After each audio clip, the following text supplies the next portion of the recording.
الم تر الی الذین یزعمون انہم آمنوا بما انزل الیک وما انزل من قبلک،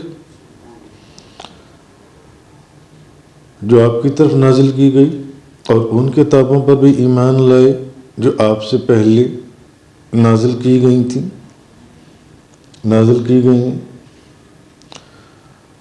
کیا آپ نے ان لوگوں کو نہیں دیکھا جو دعویٰ کرتے ہیں کہ ہم ایمان لائیں اس کتاب پر جو آپ کی طرف نازل کی گئی اور ان کتابوں پر جو آپ سے پہلے نازل کی گئی تھیں؟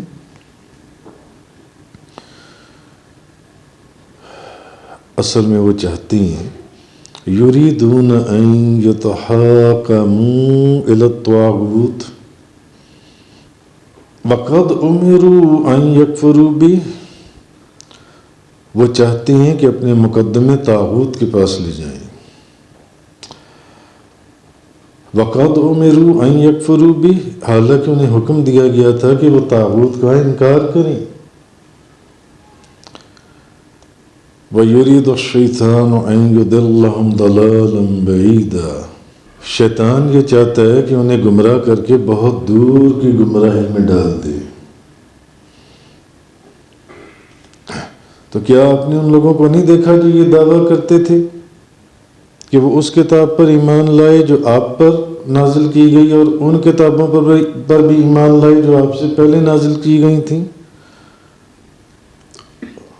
دعویٰ تو یہ کرتے ہیں اور کرتے کیا ہیں، چاہتے کیا ہیں کہ اپنے مقدمے طاغوت کے پاس لے جائیں، حالانکہ انہیں حکم دیا گیا تھا کہ اس کا انکار کریں۔ شیطان تو چاہتا ہی ہے کہ ان کو گمراہ کر کے بہت دور گمراہی میں ڈال دے، گمراہی میں پھینک دے ان کو جن سے۔ شیطان بھی چاہتا ہے۔ اچھا، اب یہ اس آیہ مبارکہ کا جو شان نزول ہے، اس کا شان نزول کیا ہے اس آیہ مبارکہ کا، کہ ایک منافق، ایک بظاہر مسلمان جو کہ کلمہ پڑھتا تھا مگر تھا منافق، ایک منافق اور ایک یہودی کا آپس میں جھگڑا ہو گیا۔ بظاہر ایک مسلمان کا اور ایک یہودی کا آپس میں جھگڑا ہو گیا، مگر وہ اصل میں مسلمان نہیں تھا، وہ منافق تھا، مسلمان نہیں تھا۔ اچھا، اب جب جھگڑا ہو گیا تو ظاہر ہے جب جھگڑا ہوتا ہے تو اس کا فیصلہ کسی سے کروایا جاتا ہے، اگر خود فیصلہ نہ ہو تو چلو یار اچھا اس کا کسی سے فیصلہ کروا لیتی ہیں۔ اب یہودی نے کہا کہ اس بات کا فیصلہ تمہارے اور میرے درمیان وہ تو محمد صلی اللہ علیہ وسلم آپ فرمائیں گے۔ اور منافق نے کیا کہا؟ اس نے کہا ایک بہت بڑا شیطان تھا کعب بن اشرف۔ اب وہ جو مسلمان تھا وہ کہنے لگا نہیں، یہودی نے کہا کہ اس جھگڑے کا فیصلہ نبی پاک صلی اللہ علیہ وسلم فرمائیں گے۔ وہ جو بظاہر مسلمان تھا، منافق تھا، اس نے کہا کہ نہیں، اس کا فیصلہ جون سا وہ تو کعب بن اشرف جون سا وہ کرے گا۔ وہ یہودیوں کا بہت بڑا عالم تھا۔ یہودی کہہ رہے کہ نبی پاک صلی اللہ علیہ وسلم سے فیصلہ کرواتے ہیں، اور وہ جو بظاہر مسلمان تھا منافق وہ کہنے لگا نہیں، کعب بن اشرف سے فیصلہ کرواتے ہیں جو یہودیوں کا عالم تھا۔ اب کعب بن اشرف جو ہے یہ بہت رشوت خور مشہور تھا کہ یہ رشوت خور ہے۔ اب اس مقدمے میں یہودی جو ہے وہ حق پر تھا اور منافق جو ہے وہ جھوٹ پر تھا۔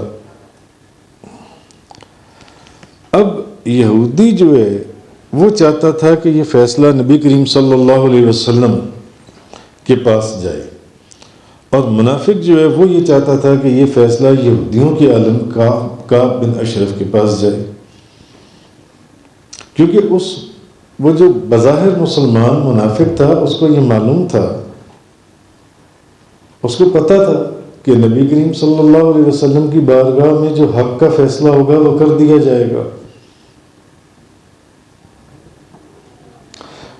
وہ جو مسلمان تھا وہی نہ وہ اس کو پتہ تھا کہ نبی پاک، اس کو بھی یہ پتہ تھا کہ نبی پاک صلی اللہ علیہ وسلم کی بارگاہ میں فیصلہ حق کا ہی ہوگا،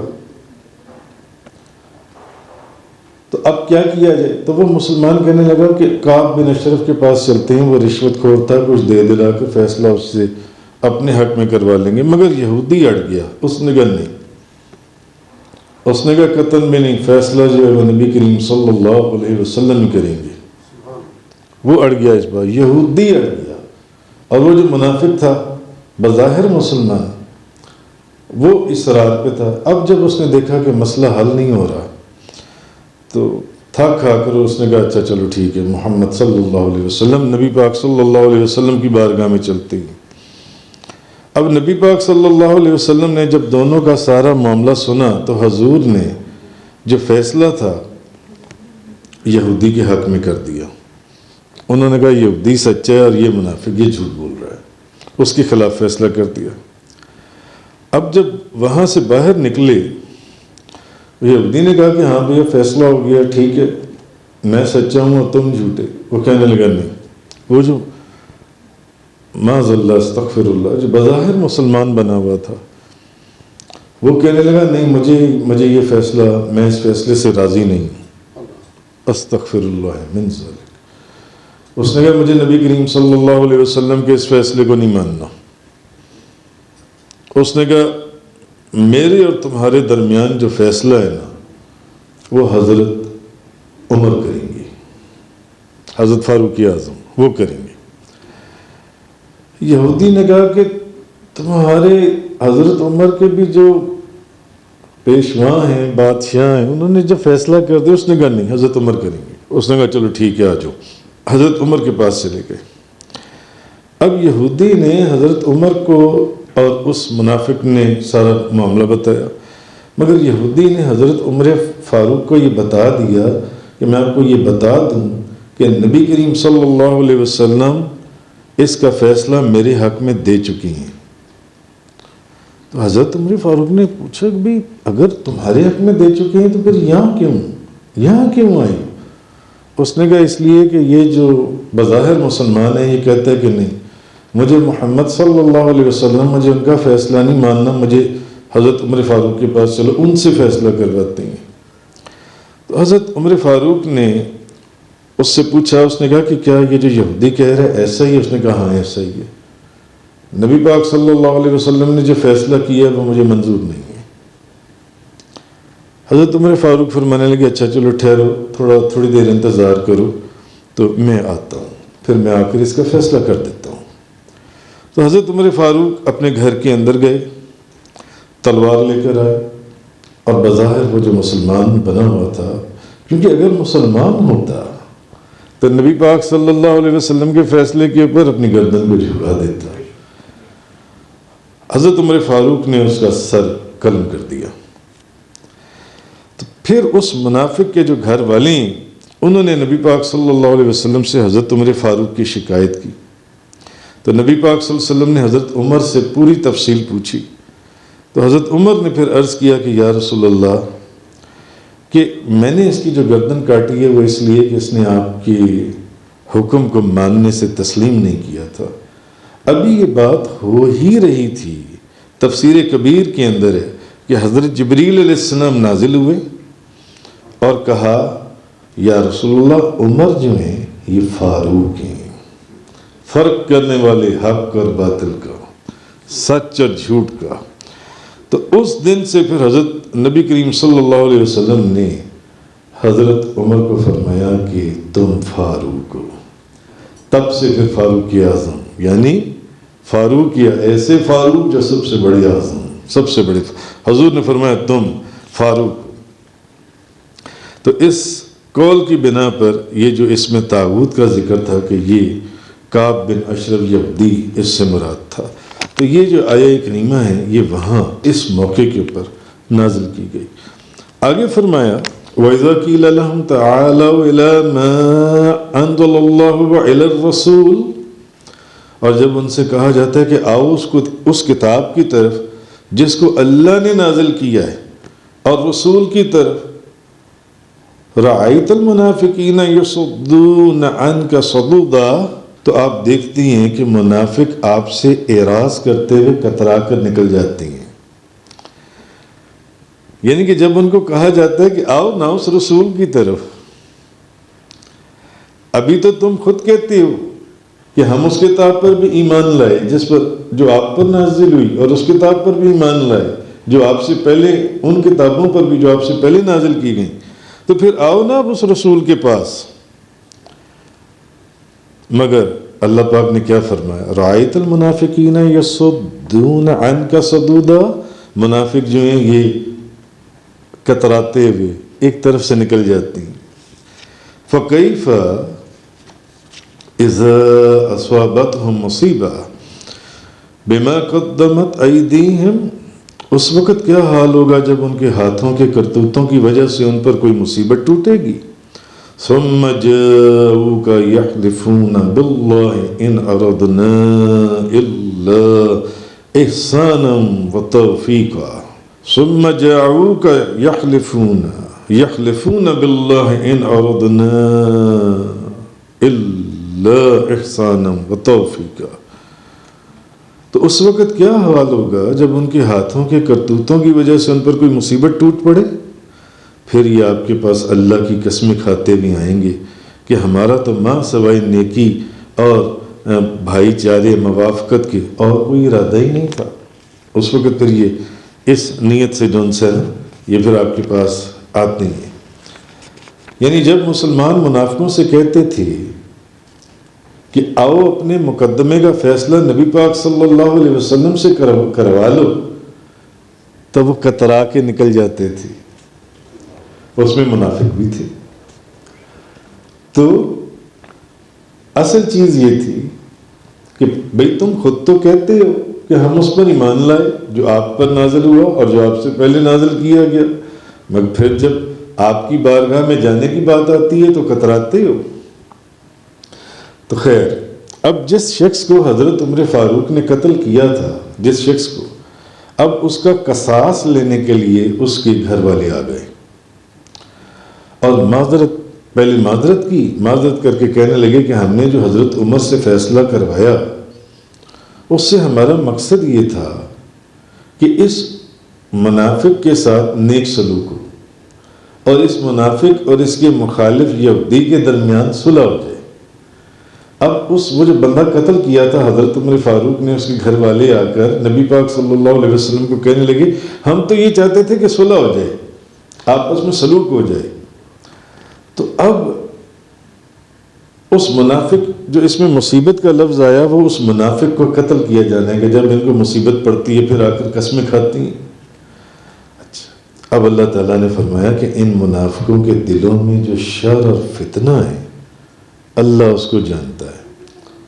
معبود یہ ان کے بہانے ہیں، ان بہانوں کو قبول کرنے سے اعراض کیجیے، کیونکہ ان کے بہانوں کو یہ جو بہانے بنا رہے ہیں نا، یہ چکر بازی چلا رہے ہیں، یہ صرف اس لیے چلا رہے ہیں کہ اگر آپ نے ان کے بہانوں کو قبول کر لیا تو انہوں نے کہنا ہے ذرا حضرت عمر سے قصاص تو دلوا دیجیے.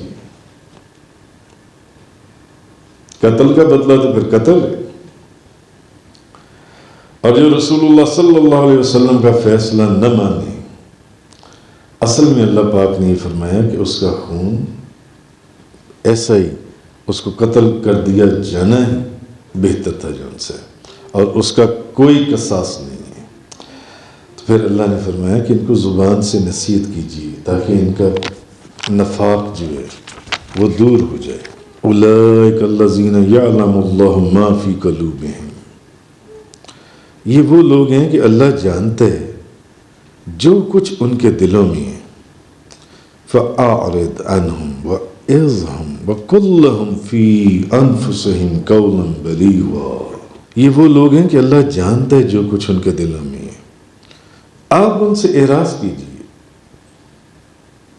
یہ ساری چکر بازی کر رہی ہیں، یہ جو آپ کے پاس آ کر معذرت کر رہے ہیں اور صلح صفائی اور سلوک کی باتیں کر رہے ہیں، اصل میں یہ حضرت عمر کا قصاص لینے آئے ہیں. تو آپ ان سے اعراض کیجیے اور ان کو نصیحت کریں، ان کو نصیحت کریں، جو ایسی نصیحت کریں آپ جو ان کے دلوں میں اتر جائے، ان کو بات کی سمجھ آئے۔ آگے فرمایا وَمَا أَرْسَلْنَا مِن رَّسُولٍ إِلَّا لِيُطَاعَ بِإِذْنِ اللَّهِ، اور ہم نے ہر رسول کو صرف اس لیے بھیجا ہے کہ اللہ کے اذن سے اس کی اطاعت کی جائے۔ ہم نے ہر رسول کو اس لیے بھیجا کہ اللہ کا حکم ہے اس کی اطاعت کی جائے، اللہ کے رسول کی۔ وَلَوْ أَنَّهُمْ إِذ ظَلَمُوا أَنفُسَهُمْ جَاءُوكَ، اور جب یہ اپنی جانوں پر ظلم کر بیٹھیں اور پھر یہ آپ کے پاس آ جاتی ہیں، پہلے اپنی جانوں پر ظلم کرتے ہیں پھر آپ کے پاس آتے ہیں، تو خیر جب یہ اپنی جانوں پر ظلم کر بیٹھیں گے تو پھر اس کا ایک طریقہ تھا وَلَوْ أَنَّهُمْ إِذْ ظَلَمُوا أَنفُسَهُمْ جَاءُوكَ، پھر یہ اگر انہوں نے اپنی جانوں پر ظلم کر ہی لیا تھا یہ آپ کے پاس آ جاتے، آپ کے پاس آ جاتے، فَاسْتَغْفِرُ اللَّهَ، پھر اللہ سے معافی مانگتے، اللہ سے مغفرت طلب کرتے، وَاسْتَغْفَرَ لَهُمُ الرَّسُولُ، اور آپ بھی ان کے لیے استغفار کرتے، لَوَجَدُوا اللَّهَ تَوَّابًا رَحِيمًا، تو یہ ضرور اللہ کو توبہ قبول کرنے والا اور مہربان پاتے، رحم فرمانے والا فرماتے۔ اب اس آیت میں اللہ تعالیٰ نے اصل میں ان منافقوں کی سرزنش کی ہے جو دعویٰ تو یہ کرتے تھے کہ ہم آپ صلی اللہ علیہ وسلم پر نازل ہونے والی کتاب پر ایمان لائے، اور فیصلے لے کے جاتے تھے یہودیوں کے پاس، اور جب ان کو نبی کریم صلی اللہ علیہ وسلم کی بارگاہ میں بلایا جاتا تو وہاں سے کترا کر نکل جاتے۔ یہودی کہہ رہے کہ حضور کے پاس چلو، اور وہ جو بظاہر مسلمان اصل میں منافق تھا وہ کہہ رہے کہ نہیں یہودی عالم کے پاس چلو جو رشوت خور تھا، اور جب کہا جاتا ہے آپ کے پاس تو کترا کے نکلتے ہیں۔ حالانکہ ہم نے تو ہر رسول کو، صرف آپ کو نہیں، ہر رسول کو اس لیے بھیجا کہ اس کی اطاعت کی جائے۔ تو جب ان منافقوں نے جو بظاہر مسلمان تھے، یہ چیز سمجھائی جا رہی ہے، یہ مسلمانوں کے لیے بھی ہے، جب ان منافقوں نے کعب بن اشرف کے پاس اپنا مقدمہ پیش کر کے اپنی جانوں پر ظلم کر ہی لیا تھا تو بہتر تھا کہ یہ آپ کے پاس آ کر معذرت کرتے، آپ کے پاس آتے اور اللہ سے اپنے گناہ کی معافی مانگتے، اور اللہ کا رسول بھی ان کے لیے استغفار کرتا، اللہ سے سفارش کرتا، تو وہ ضرور اللہ کو بخشنے والا اور مہربان پاتے، ضرور۔ اب یہاں مفتی احمد یار خان نعیمی صاحب رحمۃ اللہ علیہ، انہوں نے شان حبیب الرحمن کے اندر ایک بڑی کمال بات لکھی۔ انہوں نے لکھا کہ اس آیت میں توبہ کے قبول ہونے کی 3 شرطیں ہیں، توبہ قبول ہونے کی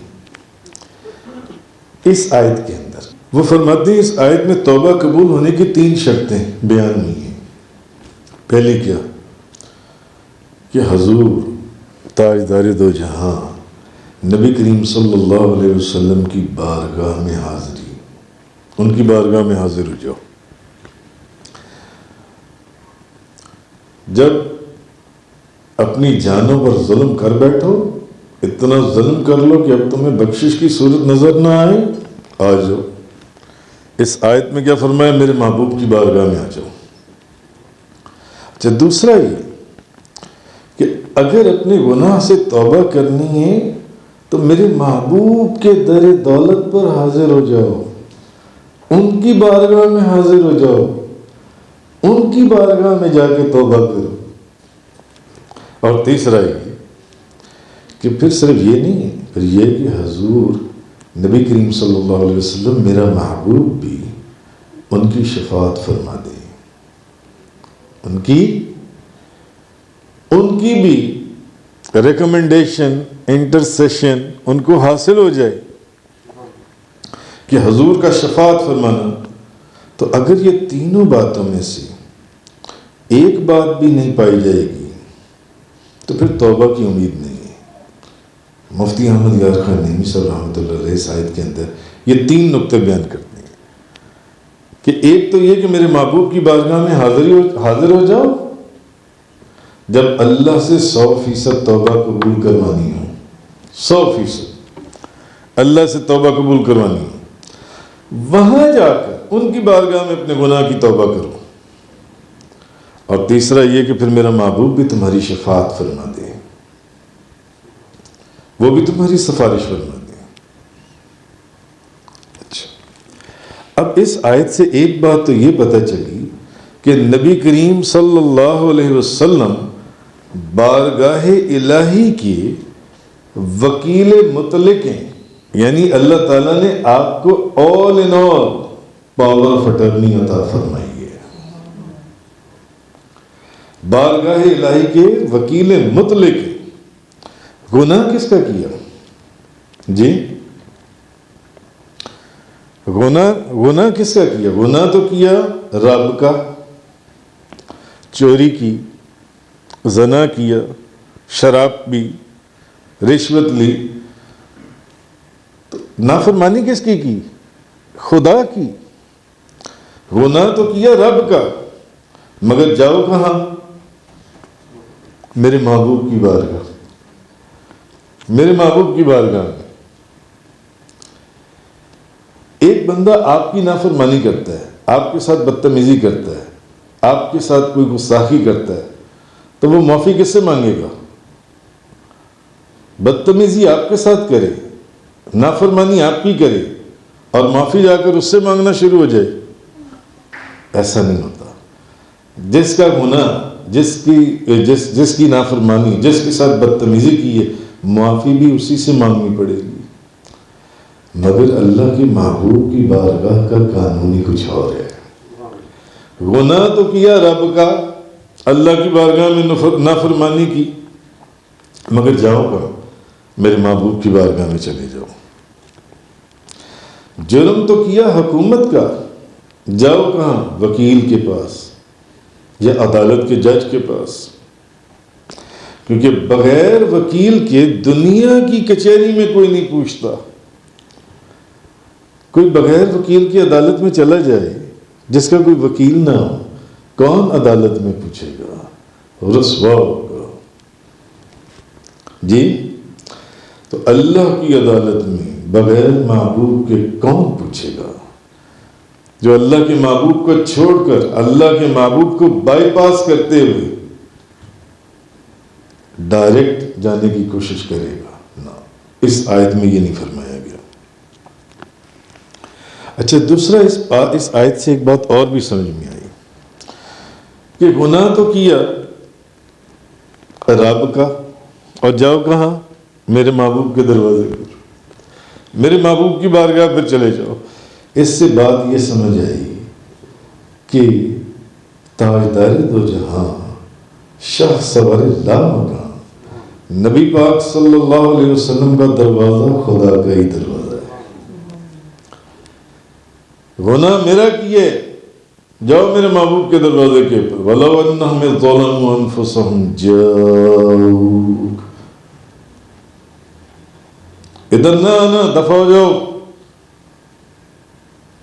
اگر چاہتے ہو کہ تمہاری توبہ قبول ہو جائے،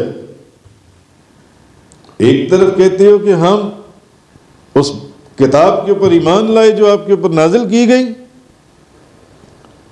اور ان کتابوں پر بھی ایمان لائے جو آپ سے پہلے نازل کی گئی، مگر جب ان کی بارگاہ میں بلایا جاتا ہے تو ان سے کتراتے ہوئے یہودی عالم کے پاس چلے جاتے ہو۔ اور اگر یہ غلطی کر ہی بیٹھے تھے تو پھر توبہ کے لیے میرے محبوب کی بارگاہ میں حاضر ہو جاتے، میرے محبوب کی بارگاہ میں آتے اور وہاں آ کر معافی مانگتے۔ تو آپ فرماتے ہیں کہ فقیر کو اگر مانگنا ہو، کوئی فقیر اگر مانگنے کے لیے آئے تو وہ آپ کے گھر کے پیچھے تو آ کر صدا نہیں نہ لگاتا، وہ آپ کے گھر کے دروازے کے اوپر صدا لگاتا ہے، وہ پیچھے آ کر جتنی مرضی صدا لگاتا رہے، کون اس کو خیرات دے گا؟ جدھر دروازہ ہوگا ادھر سے ہی دروازہ کھلے گا، ادھر سے کوئی خیرات ڈالے گا نا اس کی جھولی میں، تو دروازے پر آنا پڑے گا۔ اور دروازہ اللہ پاک نے فرمایا جاؤ میرے محبوب کے در دولت پر چلے جاؤ، وہ میرا ہی دروازہ ہے، وہاں چلے جاؤ۔ تو جب خدا سے مانگنا ہو تو خدا کے دروازے یعنی بارگاہ مصطفیٰ میں آ کر مانگو، تو اللہ کی طرف سے جو کچھ مانگو گے وہ ملے گا، اور اسی دروازے اور انہی ہاتھوں سے ملے گا جن سے۔ اچھا، تیسرا یہ کہ شفاعت کے لیے، حضور کی شفاعت کے لیے مدینہ پاک میں حاضری ضروری نہیں۔ یہ اگر کوئی یہ کہے کہ نہیں یہ اس وقت کے لیے حکم تھا کہ جو بندہ گناہ کرے وہ آپ کی بارگاہ میں حاضر ہو جائے، نہیں، اس لیے فی المدینہ نہیں فرمایا، جاؤ آپ کی طرف دل کی توجہ کر لے تو معافی ہو جائے گی۔ حضور کے وصال شریف کے بعد بھی، پردہ فرمانے کے بعد بھی، اور یہ حکم جو حاضری کا یہ قیامت تک کے مجرموں اور گناہ گاروں کے لیے، قیامت تک کے، کہ جب بھی کوئی ایسا وقت آ جائے تو پھر وہ آپ کی بارگاہ میں حاضر ہو جائیں۔ جن سے تفسیروں کے اندر ہے کہ ایک بندہ حضور علیہ الصلوۃ والسلام کے وصال شریف کے بعد روضہ رسول کے اوپر حاضر ہوا اور یہ آیت پڑھ کر عرض کرنے لگا، کہنے لگا کہ اے اللہ کے حبیب یا رسول اللہ، حضور کا وصال شریف ہو چکا ہے۔ حضور کی قبر انور کے اوپر بیٹھ کر، لیٹ کر، بعض جگہوں پر مٹی سر پر ڈالنے لگا، کہنے لگا اے اللہ کے حبیب، اے اللہ کے رسول، ہم نے سنا ہے کہ اپنی جان پر ظلم اگر کوئی کر لے تو اللہ سے بخشش چاہنے کے لیے وہ آپ کے دروازے پر آئے، تو میرے گناہ کی بخشش، اب میرے گناہوں کی بخشش آپ ہی میرے رب سے کروا سکتے ہیں۔ تفسیروں کے اندر موجود ہے کہ قبر انور کے اندر سے آواز آئی، قد غفر لک، جا تیری بخشش ہو گئی، جا تیری بخشش ہو گئی۔ تو معلوم ہوا کہ مقبول لوگوں کا وسیلہ لینا جو ہے یہ کامیابی کا ذریعہ ہے، مقبول لوگ، اور بزرگوں کی قبروں کے اوپر جانا بھی جو ہے حاجت روائی کے لیے یہ جائز، ورنہ جاؤ کا نہ فرمایا جاتا، جاؤ میرے محبوب کی بارگاہ میں حاضر ہو جاؤ۔ شامی کے مقدمے میں ہے کہ حضرت امام شافعی فرماتے ہیں کہ مجھے جب بھی کوئی حاجت ہوئی میں امام اعظم ابو حنیفہ کی قبر کے اوپر حاضر ہوا، میں نے دعا کی، میرا مسئلہ حل ہو گیا۔ تو اس لیے اللہ پاک نے پھر یہ فرمایا، ویسے تو پھر بزرگوں نے یہ بھی فرمایا کہ آپ فرماتے ہیں کہ مفتی احمد یار خان نعیمی صاحب رحمۃ اللہ علیہ وہ فرماتے ہیں اے محبوب، اگر یہ لوگ کوئی بھی جرم کریں تو آپ کے پاس آئیں، آپ ان کی سفارش کریں تو اللہ راضی ہو جائے گا، اللہ ان سے راضی ہو جائے گا۔ اور آپ فرماتے ہیں کہ نبی کریم صلی اللہ علیہ وسلم کو ناراض کرنا اللہ کو ناراض کرنے سے زیادہ خطرناک ہے۔ نبی کریم صلی اللہ علیہ وسلم کو ناراض کرنا، حضور کو ناراض کرنے کا وبال اللہ کو ناراض کرنے سے زیادہ ہے۔ کیوں؟ مفتی احمد یار خان نعیمی صاحب فرماتی ہیں کہ خدا کو اگر ناراض کیا تو خدا کو ناراض کرنا، خدا کو راضی کرنے کا طریقہ اللہ نے خود بتا دیا، میرے محبوب کی بارگاہ میں حاضری دو، میرے محبوب کی بارگاہ میں حاضری دو، اور وہ تمہاری شفاعت فرما دے، وہاں جا کر معافی مانگو تو مجھے توبہ قبول کرنے والا ہی پاؤ گے. جب وہاں چلے جاؤ گے تو اللہ نے فرمایا توبہ قبول کرنے والا پاؤ گے, مہربان پاؤ گے. خدا ناراض ہو جائے تو حضور کی بارگاہ میں حاضر ہو جاؤ, توبہ قبول ہو جائے گی, خدا راضی ہو جائے گا. مگر اگر معاذ اللہ استغفر اللہ حضور ناراض ہو گئے تو پھر کون سی بارگاہ میں جاؤ گے؟ کیونکہ جو حضور کا نافرمان ہے اور حضور کو ناراض کرنے والا ہے, اس پر تو ویسے ہی اللہ کی لعنت مسلط کر دی جاتی ہے. پھر کہاں جاؤ گے جی؟ تو یہ چیز ہے. تو اس لیے اللہ تبارک و تعالیٰ نے یہ فرمایا وَلَوْ أَنَّهُمْ إِذْ ظَلَمُوا أَنفُسَهُمْ جَاءُوكَ فَاسْتَغْفِرُوا اللَّهَ وَاسْتَغْفَرَ لَهُمُ الرَّسُولُ لَوَجَدُوا اللَّهَ تَوَّابًا رَحِيمًا. صدق اللہ تعالیٰ وبلغ رسول اللہ صلی اللہ علیہ وسلم. تفسیر قرآن کا یہ لیکچر انگلش میں سننے کے لیے براہ کرم ڈسکرپشن میں موجود لنک پر کلک کریں.